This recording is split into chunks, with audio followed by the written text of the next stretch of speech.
तो शिप्रा आरती, जिसे कि उज्जैन की गंगा आरती भी कहा जाता है, पूरे मध्य प्रदेश में बहुत ही ज़्यादा फेमस है। और बड़े बड़े शहर जैसे कि बनारस और ऋषिकेश में जैसे बहुत ही ज़्यादा भव्य तरीके से गंगा मैया की आरती की जाती है, वैसे ही शिप्रा मैया की आरती उज्जैन के इस राम घाट पर बहुत ही ज़्यादा भव्य तरीके से की जाती है।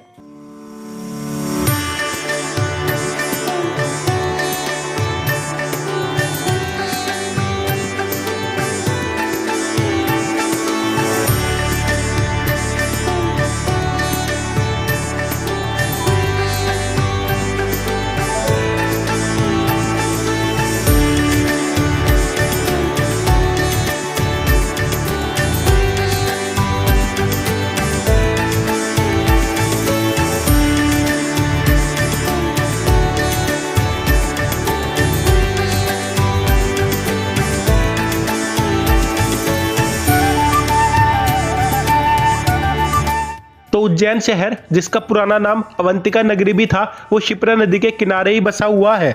और शिप्रा नदी इस उज्जैन शहर की धार्मिक और सांस्कृतिक पहचान का आधार है।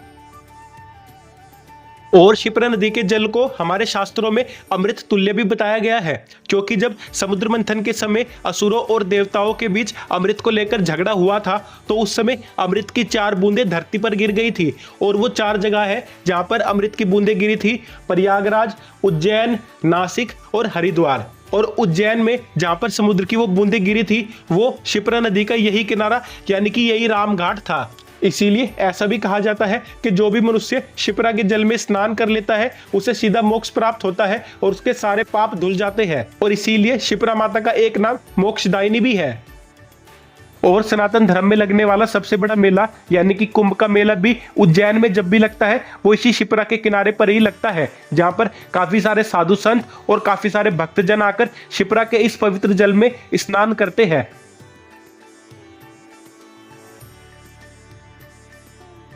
और अपने वनवास के समय प्रभु श्री रामचंद्र जी भी शिप्रा नदी के इसी तट पर आए थे, जहां पर उन्होंने अपने पिता श्री दशरथ महाराज जी का श्राद्ध और अपने पितरों का तर्पण किया था। और तभी से इस घाट का नाम राम घाट के नाम पर ही पड़ा है। और इतना ही नहीं, ऐसा भी कहा जाता है कि प्रभु श्री रामचंद्र जी ने यहाँ पर कुछ दिन निवास भी किया था। और इसीलिए सिर्फ महादेव जी या महाकाल के भक्तों के लिए ही नहीं, बल्कि प्रभु श्री रामचंद्र जी के भक्तों के लिए भी शिप्रा मैया और उनका ये तट बहुत ही ज्यादा महत्वपूर्ण है। और यहाँ पर हर शाम को 6 बजे शिप्रा मैया की बहुत ही ज्यादा सुंदर आरती होती है, जैसे कि बनारस और ऋषिकेश में गंगा मैया की आरती होती है। और इस आरती में पंडित जी लोगों के साथ साथ आम लोग भी शिप्रा मैया की बहुत ही ज्यादा सुंदर आरती कर सकते हैं और शिप्रा मैया का आशीर्वाद प्राप्त कर सकते हैं। यहाँ पर शिप्रा मैया की काफी अलग अलग तरीके से आरती की जाती है, लेकिन उनमें से 2 आरती प्रमुख है। पहली आरती है धूप आरती, जिसमें धूप जलाकर शिप्रा मैया की आरती की जाती है। और दूसरी आरती है दीप आरती, जिसमें दीपक जलाकर शिप्रा मैया की आरती की जाती है। और अभी ये दोनों ही आरती बस शुरू होने ही वाली है।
बाकी आप लोगों को शिप्रा मैया की आरती की ये वीडियो कैसी लगी हमें नीचे कमेंट्स करके जरूर बताएं।